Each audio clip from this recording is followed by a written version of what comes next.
অর্জুন বলিলেন, হে কৃষ্ণ, যেসব ব্যক্তি শাস্ত্রবিধি জানে না অথচ শ্রদ্ধা সহ ভজন পূজন করে, তাদের সাধন নিষ্ঠা সাত্ত্বিক, রাজসিক বা তামসিক কি প্রকার হয়? শ্রী ভগবান বলিলেন, মানুষের শ্রদ্ধা স্বভাবজ ত্রিগুণাত্মক হয়, অর্থাৎ সাত্ত্বিক, রাজসিক ও তামসিক হয়। হে অর্জুন, দেহের শ্রদ্ধা তার অন্তঃকরণের তারতম্য মতো হয়, নিষ্ঠা তার হৃদয়ের স্বরূপ মতো হয়। সাত্ত্বিক ব্যক্তি দেব পূজা করে, রাজসিক ব্যক্তি যক্ষ রাক্ষসের পূজা করে, আর তামসিক ব্যক্তি ভূত প্রেতের পূজা করে। শ্রদ্ধাহীন ব্যক্তি দম্ভ, কামনা, আসক্তি ও হঠকারিতা যুক্ত হয়ে শাস্ত্র বর্জিত ভীষণ তপস্যা করে। তারা নিজের পঞ্চভৌতিক শরীরকে এবং অন্তরে স্থিত আমাকেও কষ্ট দেয়। এই অজ্ঞ ব্যক্তিরা অসুর স্বভাবের। এবার শোনো, সকলের আহার, যোগ্য, তপস্যা এবং দানও তিন প্রকার হয়: আয়ু, সত্য, গুণ, বল, আরোগ্য, সুখ ও আনন্দ দানকারী সরস ও শ্রীনগ্ধ আহার সাত্ত্বিকদের প্রিয় হয়। অতি কটু, লবণাক্ত, গরম, ঝাল, তীক্ষ্ণ, রুক্ষ ও প্রিয় হয়, যা দুঃখ, শোক ও ব্যাধিগ্রস্ত করে। তামসিক ব্যক্তিরা বাসি, উচ্ছিষ্ট, দুর্গন্ধযুক্ত, রসহীন ও অপবিত্র খাদ্য পছন্দ করে। ফলেচ্ছা বর্জিত কর্তব্য বোধে এক মনে শাস্ত্রসম্মত যজ্ঞ সাত্ত্বিকেরা করে থাকে। শাস্ত্রবিহীন, অন্নদান রহিত, মন্ত্র ও দক্ষিণাহীন, অশ্রদ্ধা সহ কৃত যজ্ঞ তামসিক ব্যক্তি করে থাকে। তপস্যা তিন প্রকার: সাত্ত্বিক, বাচিক ও মানসিক। দেবতা, ব্রাহ্মণ, গুরু ও জ্ঞানী জনের পূজা, সুচিতা, সরলতা, ব্রহ্মচর্য পালন, অহিংসা ইত্যাদি শারীরিক তপস্যা। অনুদেগ কর, সত্য, প্রিয় ও হিতকারী বচন, ধর্মগ্রন্থ পাঠ ও অভ্যাস, এগুলি বাচিক তপ। চিত্র প্রসন্নতা, সৌম্য ভাব, মৌনতা, আত্মসংযম ও চিত্র শুদ্ধতাকে মানসিক তপ বলে। পরম শ্রদ্ধা সহ ফলকাঙ্ক্ষাহীন হয়ে কৃত এই ত্রিবিধ তপকে সাত্ত্বিক তপস্যা বলা হয়। অপরের কাছে প্রশংসা বা মান পাবার জন্য দম্ভ ও অহংকার সহ কৃত তপকে রাজসিক তপ বলা হয়। দুষ্টু বুদ্ধির বশে অপরের ক্ষতি করার জন্য অপরকে বা নিজেকে কষ্ট দিয়ে যে তপস্যা করা হয় তাকে তামসিক তপ বলা হয়। প্রত্যুত্তরের আশা না রেখে দেশ, কাল, পাত্র অনুসারে অনুপকারী ব্যক্তিকে কর্তব্য হিসাবে যে দান করা হয় তাকে সাত্ত্বিক দান বলে। প্রত্যুপকারের আশায়, স্বর্গ বা পুণ্য কামনায় সদিচ্ছাবিহীনভাবে মন ক্লেশ দেওয়া দানকে রাজসিক দান বলে। অবজ্ঞাপূর্বক, অযোগ্য, দেশ ও কালে, অপাত্রে, অসম্মানে করা দানকে তামসিক দান বলে। ওং তৎসৎ। এই ত্রিশব্দে পরমাত্মা ভূষিত। সেই পরমাত্মা সৃষ্টির প্রারম্ভে বেদ, ব্রাহ্মণ ও যজ্ঞের সৃষ্টি করেছেন। সেই জন্য ওম শব্দ উচ্চারণ পূর্বক সদা শাস্ত্র বিহিত যজ্ঞ, দান, তপক্রিয়া আরম্ভ করতে হয়।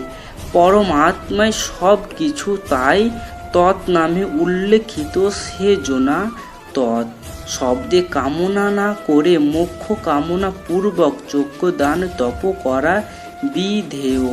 শ্রেষ্ঠ ও সাধু ভাবের জন্য সৎ শব্দ প্রয়োগ হয়, আর পরম ব্রহ্ম সৎ, তাই তার উদ্দেশ্যে কৃত কর্মকে সৎ বলা হয়।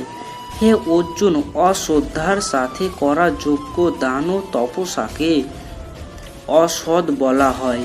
সেগুলি ইহলোক বা পরলোক কোথাও কোনো শুভ ফল প্রদান করে না।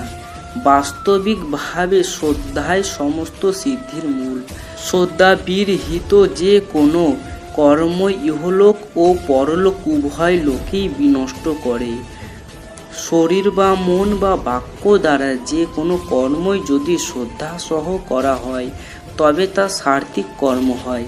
সেটা পূজা পাঠ যজ্ঞ তপস্যা দান ভোজন ইত্যাদি যা কিছু হোক না কেন, এই ক্রিয়াগুলি যদি দম্ভ অহংকার দেজ বা লোক দেখানোর জন্য করা হয় তবে তা রাজসিক কর্ম এবং শাস্ত্র বিরুদ্ধভাবে অশ্রদ্ধাসহ কৃত কর্ম তামসিক কর্মে পরিণত হয়। দেহের অন্তরের তারতম্য অনুযায়ী সাত্ত্বিক রাজসিক ও তামসিক কর্ম হয়ে থাকে। অর্জুন বলিলেন, হে কৃষ্ণ, হে ঋষিকেশ, সন্ন্যাস ও ত্যাগের বিষয় কি পার্থক্য আমি জানতে ইচ্ছা করি। শ্রী ভগবান বলিলেন, জ্ঞানীর কাম্য কর্ম ত্যাগকেই সন্ন্যাস বলিয়া জানবে, আবার সর্বপ্রকার কর্মফল ত্যাগকেই জ্ঞানীরা ত্যাগ বলিয়াও থাকেন। অনেক পণ্ডিত আবার বলেন যে বন্ধন দোষ যে কর্মে আছে তাহা ত্যাগ করা উচিত। আবার অনেক পণ্ডিত বলে যে যজ্ঞ দান তপস্যা এই সকল ত্যাগ করা চলে না। হে মহাবীর অর্জুন, আমি এই ত্যাগ বিষয়ে তোমায় নিশ্চয় করিয়া বলিতেছি, শ্রবণ করো। ত্যাগ ত্রিবিধ, যজ্ঞ দান তপস্যা রূপ কর্ম পরিত্যাগ করা উচিত নয়, উহা অবশ্য করণীয়। হে মহাবীর অর্জুন, আমি এই ত্যাগ বিষয়ে তোমায় নিশ্চয় করিয়া বলিতেছি, শ্রবণ করো। ত্যাগ ত্রিবিধ, যজ্ঞ দান তপস্যা রূপ কর্ম পরিত্যাগ করা উচিত নয়, উহা অবশ্য করণীয়। কারণ ইহা মনীষীদের পবিত্রতা আনয়নকারী হইয়া থাকে। হে অর্জুন, আসক্তি ও ফলের আশা ছাড়িয়া এই সকল কর্ম করা কর্তব্য, এই আমার উত্তম মত। নিত্য যে কর্ম করা হয় অর্থাৎ সন্ধ্যা গায়ত্রী ইত্যাদি, উহা ত্যাগ করা অনুচিত। মোহবশত যদি তাহা ত্যাগ করা হয় তবে তাহাকে তামসিক ত্যাগ কহে। তুমি আমার এই সাধনা কালে সাধককে শ্রী ভগবানের জন্য সমস্তই করতে হয়। শ্রী ভগবানের আজ্ঞা সমস্তই পালন করতে হয়।